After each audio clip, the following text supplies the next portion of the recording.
One of the first things people with Afro-textured hair notice is dryness, breakage, and shrinkage. So why does dryness happen? Welcome to the read along of the mini manual. Today we are looking at topic 6, which is dealing with common hair problems. So this is going to be very exciting. We've previously covered why Afro and curly hair is different. We've looked at products, we've looked at protective styles, we've looked at hair growth. Naturally, Afro and curly hair, while incredibly beautiful, comes with its own unique set of challenges. One of the first things people with Afro-textured hair notice is dryness, breakage, and shrinkage. So why does dryness happen? Afro and curly hair types are naturally prone to dryness because the tight curl pattern makes it difficult for natural oils called sebum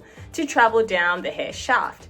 This leads to less moisture at the ends of the hair, which can result in brittle strands and ultimately breakage. The solution for dryness is just to moisturize, have a moisturizing routine. Implement a moisture-rich hair care regimen. This includes using water-based, leave-in conditioners, and hydrating oils. So in the Dzeani range, we've got these. All our products are water-based. We've got our hydrating sprays that you can also use. So we've got leave-in conditioners, we've got hydrating sprays, we have oils that you can also use to seal in your moisture. So if you have a routine, then you are good to go. So one of the tips is to always apply your moisture in sections so that you make sure each strand is getting the benefit of the moisture. There's also deep conditioning. A weekly deep conditioning treatment is essential to restore moisture.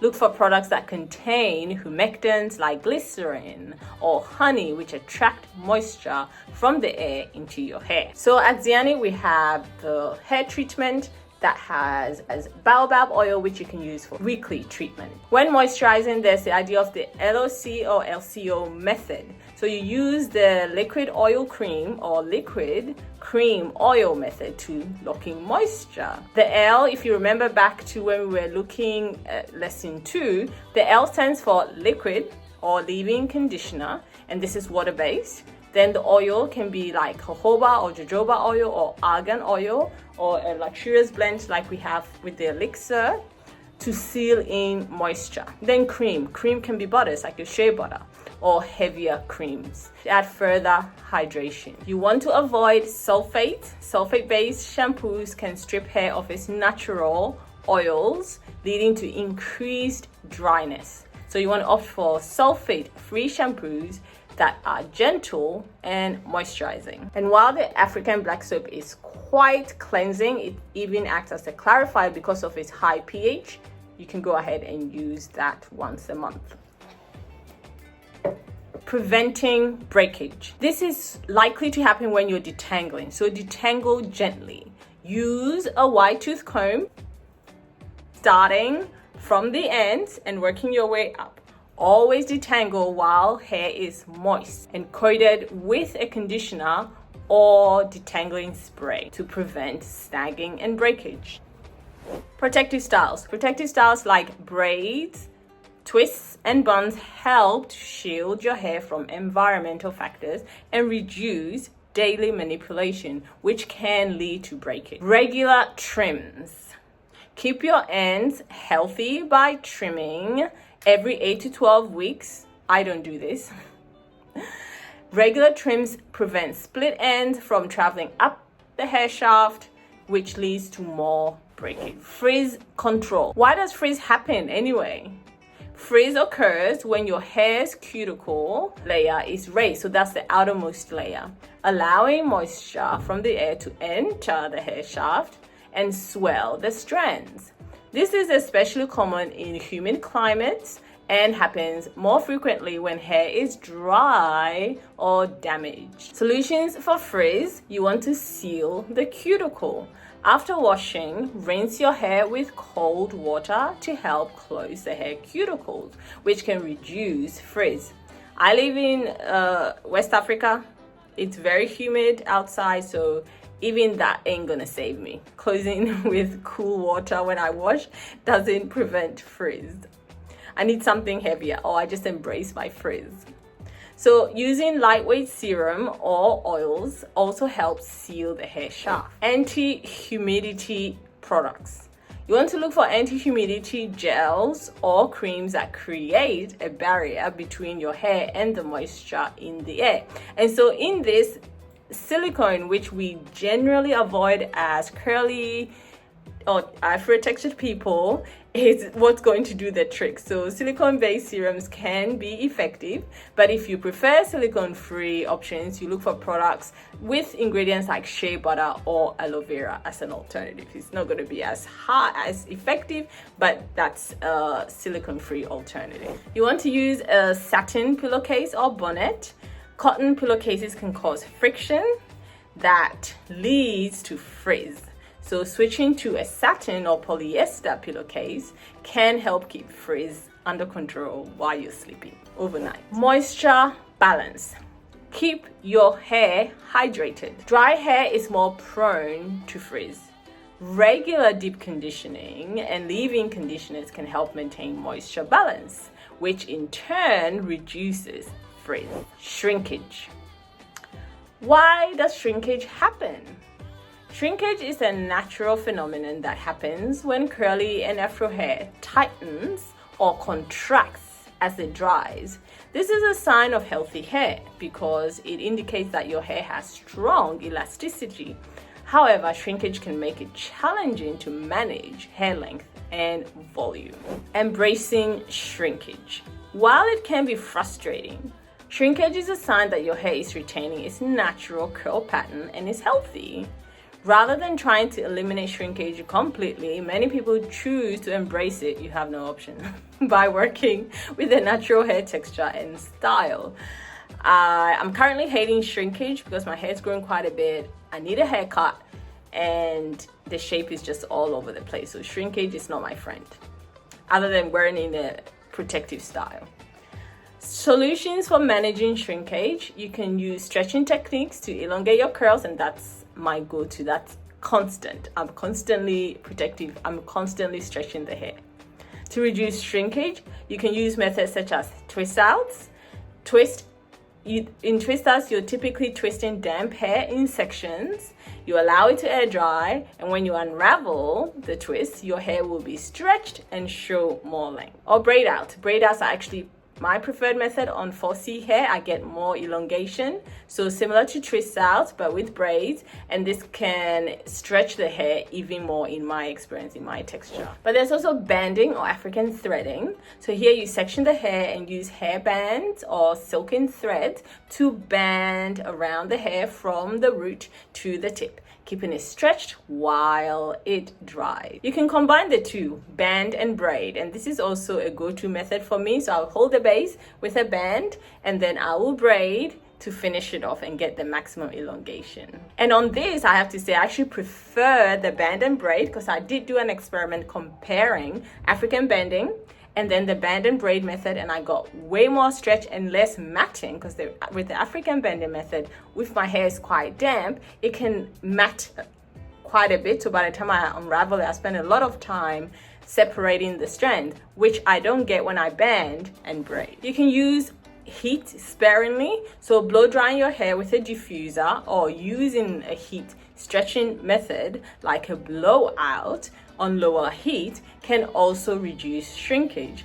However, it's important to use a heat protectant and avoid excessive heat to prevent damage. Then there are shrinkage friendly styles. So embrace styles that work with your hair's natural shrinkage, like Afro hawk, Afro puffs, or wash and goes if your texture allows you or your length allows you to get away with it. These styles allow your curls to maintain their natural pattern while still looking chic. Please note, wash and goes on medium to long type 4C hair are not generally recommended. This is because as the hair shrinks unguided, it tends to get tangled.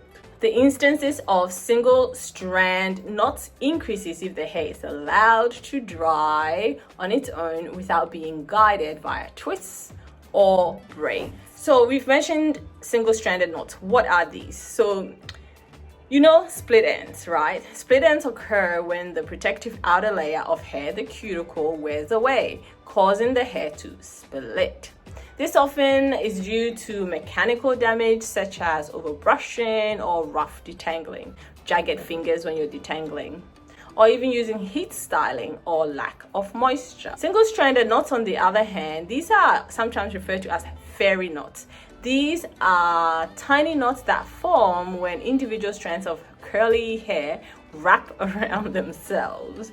They are common in Afro and curly hair types because of the hair's coiled nature. The solution for split ends tends to be regular trimming.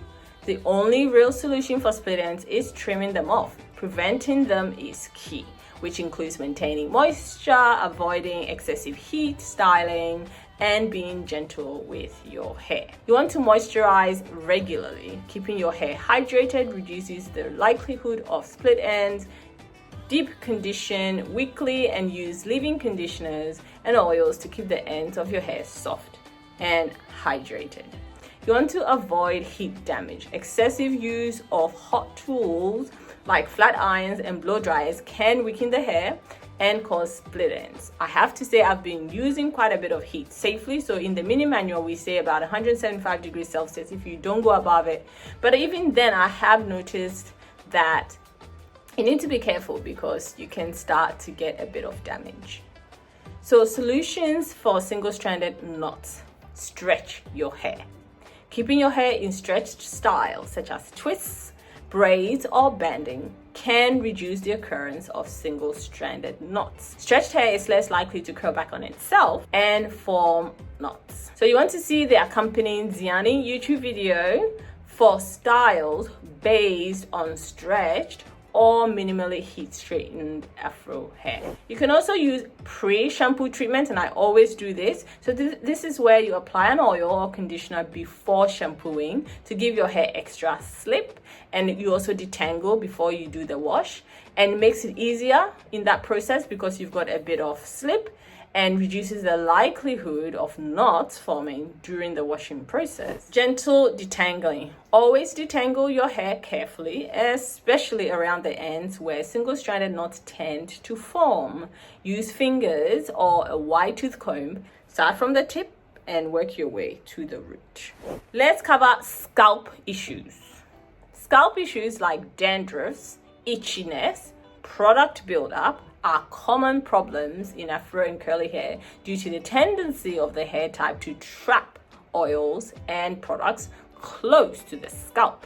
This can lead to clogged pores, irritation, and flaky skin. So the solutions are clarify regularly. Use a clarifying shampoo every 4 to 6 weeks to remove product buildup from the scalp. So when you're washing, you're really focusing on the scalp. Think of the scalp as an extension of your face and clean it accordingly, gently but thoroughly. Be careful not to overdo it, as clarifying shampoos can strip the hair of moisture. You want to follow up immediately every time you clarify with a deep conditioner. And as mentioned throughout this course, the African black soap definitely acts as a clarifier because of its high pH, so do deep condition after. And do end with the pH balancing Synergia leave-in conditioner. Or if you don't have that, you can use apple cider vinegar diluted, not straight from the bottle. You can also introduce exfoliation of the scalp, gentle exfoliation of the scalp to remove dead skin cells and promote healthy hair growth. Use a scalp scrub or a brush with soft bristles to massage the scalp. Then you can incorporate things like tea tree oil, moringa oil, or neem oil. If you suffer from dandruff or an itchy scalp, tea tree oil has an antimicrobial and anti-inflammatory properties that can soothe irritation. You want to dilute it in a carrier oil like coconut oil and massage it into the scalp. And we do have moringa and neem oil in our black soap as well. Apple cider vinegar rinses. These ones can help balance the scalp's pH and remove excess oils and product buildup, leaving the scalp refreshed. Stay hydrated. A dry scalp can sometimes be a result of dehydration. Ensure you're drinking enough water daily to keep your skin, including your scalp, hydrated from the inside out. So by addressing these common natural hair challenges head on, you can create a hair care routine that works for you and keep your curls healthy and full of life. So that brings us to the end for this session. In the next session, we're going to look at heat and chemical styling.